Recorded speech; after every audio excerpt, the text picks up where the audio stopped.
அங்கே இருசக்கர வாகனத்திலே ஒரு நபர் வந்திருக்கிறார். சந்தேகத்திற்கிடமான அந்த நபர் அந்த மாணவி காணாமல் போன அன்றைய தினம் அவர் வந்திருந்திருக்கிறார். அதற்கு பிறகு அவர் எங்கு போனார் என்பது தொடர்பான அந்த பதிவு இல்லை. வெகு நேரமாக அவர் அங்கிருந்து திரும்பவில்லை. உள்ளே செல்கிறார்.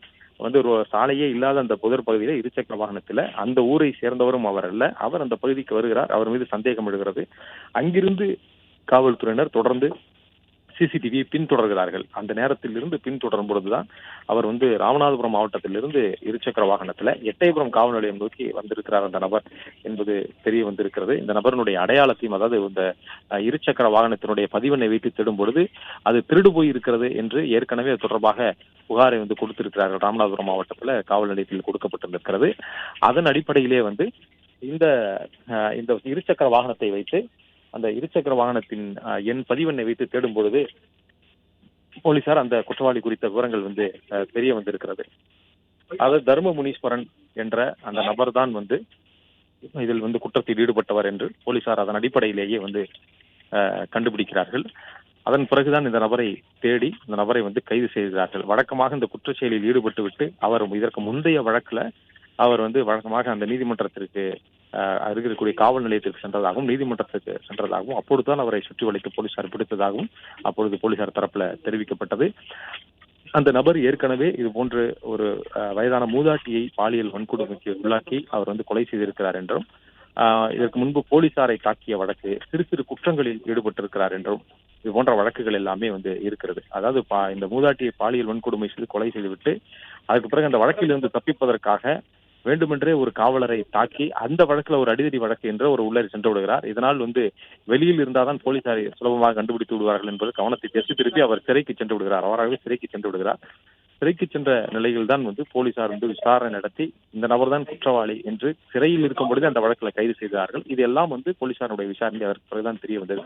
இப்படி ஒரு கொடும் குற்றவாளியாக இந்த நபர் வெளியில் வந்தபோது இவர் எப்படி வெளியில் வந்தார் என்று போலீசார் விசாரித்தார்கள். அந்த வழக்கில் அவர் ஜாமீன் பெற்றுதான் வெளியில் வந்திருக்கிறார். முந்தைய வழக்குல தண்டனையே கொடுக்கப்பட்டிருக்கு, ஆயுள் தண்டனை கொடுக்கப்பட்டிருக்கிறது. ஆனால் அவர் ஜாமீன் பெற்று வெளியில் வந்த இந்த நபர் மீண்டும் இது போன்ற ஒரு கொடும் குற்றத்தில் ஈடுபட்டிருக்கிறார் என்றெல்லாம் போலீசார் அப்பொழுது கண்டுபிடித்தார்கள். அதன் அடிப்படையில மிக விரைவாக விசாரணையும் நடத்தப்பட்டது. இந்த குற்றச்செயலில் அவர் எப்படி ஈடுபட்டார் என்று அந்த இடத்திற்கு அழைத்து சென்று விசாரித்தார்கள்.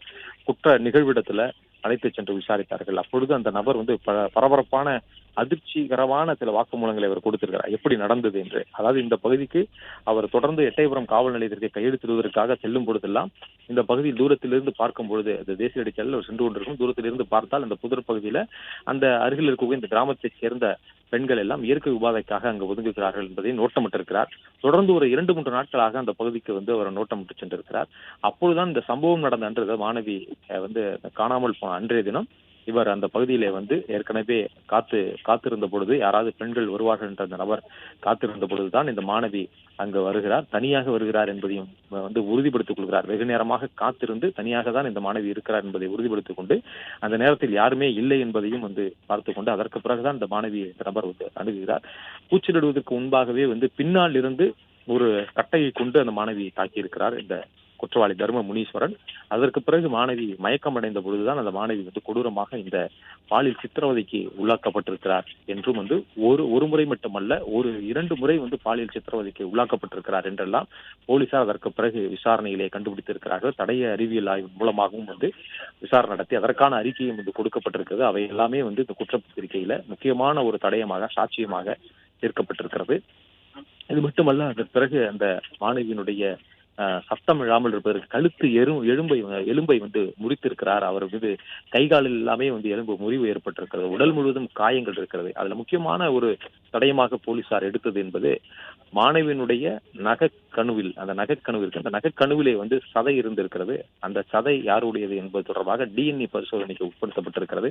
இந்த நபர் தர்ம முனீஸ்வரன் அதற்கு பிறகு கைது செய்யப்பட்ட பிறகு அந்த நபரிடமிருந்து அதற்கான அந்த ரத்த மாதிரிகள் எடுத்து அந்த மாணவியினுடைய அந்த விரல் நகைக்கணுவில் இருந்த அந்த சதை தர்ம முனீஸ்வரனுடையதுதான் என்பதை DNA சோதனை மூலமாக உறுதிப்படுத்தி அதற்கு பிறகு இதற்கு எதிரான ஆதாரங்களை இன்னும் கூடுதலாக சேர்த்திருக்கிறார்கள். இப்படி வலுவான ஆதாரங்களாக இந்த வழக்குல தர்ம முனீஸ்வரனுக்கு எதிராக ஆதாரங்களை போலீசார் திரட்டி இருக்கிறார்கள். சிசிடிவி ஒரு முக்கியமான ஆதாரமாக இருந்திருக்கிறது. அவர் இருசக்கர வாகனம் ஒரு முக்கியமான ஒரு துப்பு துலக்குவதற்கு ஒரு முக்கியமான காரணியாக இருந்திருக்கிறது.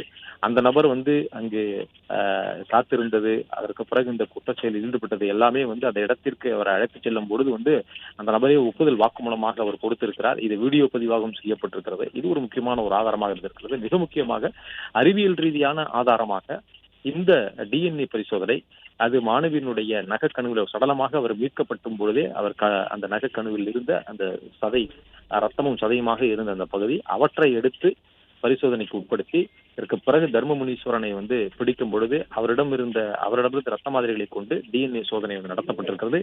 அந்த டிஎன்ஏ சோதனையில் உறுதிப்படுத்தி இவர்தான் குற்றவாளி என்பதை அறிவியல் பூர்வமாக உறுதிப்படுத்தியிருக்கிறார். எனவே இது போன்ற அறிவியல் பூர்வமான ஒரு தடயத்தை உறுதிப்படுத்திருக்கக்கூடிய நிலையில இதுக்கு முக்கியமான ஒரு ஆதாரமாக இருந்திருக்கிறது. இந்த வழக்குல இவர்தான் குற்றவாளி என்பதை உறுதிப்படுத்துவது ஒரு முக்கியமான ஆதாரமாக இருந்திருக்கிறது. இப்படி காவல்துறை மிக விரைவாக இதுல விசாரணையை நடத்தி மிக விரைவாக குற்றப்பத்திரிகையை தாக்கல் செய்து ஒரு தீர்ப்பு என்ற நிலைக்கு ஒரு 2 மாத காலத்திற்குள்ள ஒரு தீர்ப்பு என்ற நிலைக்கு கொண்டு வந்திருக்கிறார்கள். மார்ச் 10 நடந்த இந்த சம்பவத்துல அதற்கு பிறகு ஏப்ரல், மே என தொடர்ந்து நமக்கு ஒரு 2 மாதம் முடிந்த நிலையில் தான் தற்பொழுது இந்த விசாரணை ஒரு இறுதிக்கட்டத்தை எட்டுக்கு 2 மாதத்திற்குள் விசாரணையை முடித்து விட்டார்கள். அதற்கு பிறகு குற்றப்பத்திரிகையும் தாக்கல் செய்து குறுக்கு விசாரணை செய்வது போன்றவற்றை இது போன்ற நீதிமன்ற நடவடிக்கைகளை முடித்து விட்டார்கள். அதற்கு பிறகு தீர்ப்பு பின்னர் அறிவிக்கப்படும் என்று தெரிவித்தார்கள். அதன்படி இன்றைய தினம் தீர்ப்புக்காக தர்ம முனீஸ்வரன் அந்த குற்றவாளி தர்ம முனீஸ்வரனை போலீசார் பலத்த பாதுகாப்புடன் கொண்டு வந்திருக்கிறார்கள். தூத்துக்குடி மகிழா நீதிமன்றத்துக்கு கொண்டு வந்திருக்கிறார்கள்.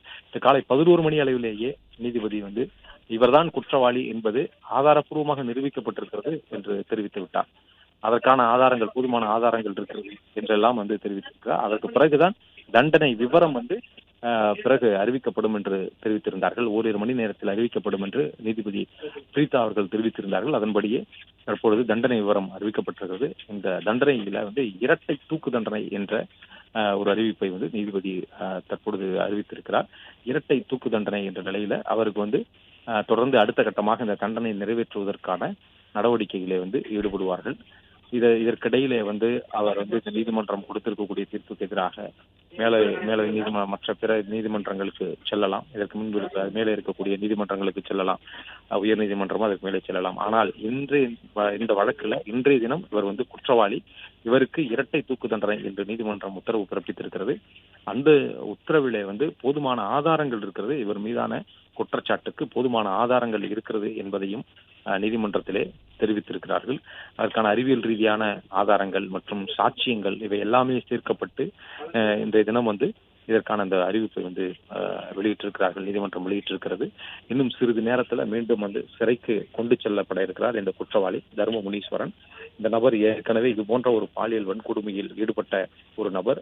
2020ஆம் ஆண்டில் இது போன்ற ஒரு சம்பவத்திலே அந்த நபர் ஈடுபட்டிருக்கிறார். அது தொடர்பான வழக்கு எட்டயபுரத்திலே இருக்கிறது. அந்த வழக்கிலும் அவர் தண்டனை பெற்ற ஒரு நபர் தான். தண்டனை பெற்று அவர் தற்போது அவர் தொடர்ந்து பிணையில் இருந்தவர். அதற்கு பிறகு மீண்டும் அவர் இந்த குற்றச்சம்பவத்திலே ஈடுபட்டிருக்கிறார் என்பதும் தெரிய வந்திருக்கிறது. பிளே ஸ்டோர் மற்றும் ஆப் ஸ்டோரில் இருந்து பாலிமர் செயலியை QR கோடு மூலம் பதிவிறக்கம் செய்யுங்கள். செய்திகளை உடனுக்குடன் பெறுங்கள்.